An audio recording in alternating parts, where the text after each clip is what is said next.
Hi, my name is Tyler Chu, and today I'll be demonstrating my Snakes MIPS Edition assembly project for Compy 271. So first off, we just want to head over to Tools, then Bitmap Display. We are going to change this to 32, 32, 512, and then globe pointer. So essentially what I did here is I made a 16 by 16 grid. This is what the game will be played on.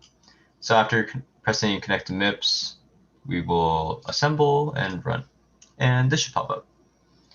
Afterwards, go to Tools, Keyboard, and Display MMIO Simulator. And this is what the user will use to control the snake with their keyboard. At the bottom left of the program, we see Snakes MIPS Edition by Tyler Chu. This is just like a little introduction message. It gives user control and the objective to the game.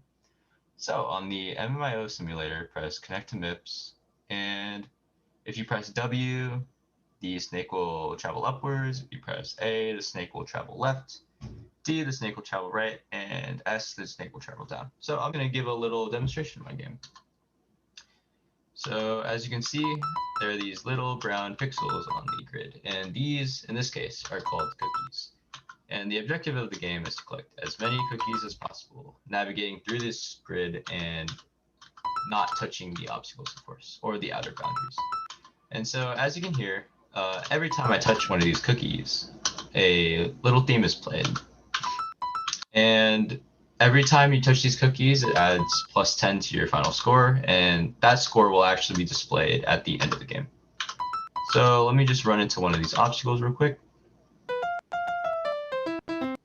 And so yeah, the Super Mario Game Over theme actually plays when the snake runs into any of the boundaries on the grid. And here in the bottom corner, there's just a little game over, thanks for playing message, and it displays the user's final score. So this was just a little quick demonstration of my game, and I hope you guys enjoyed it. Thank you.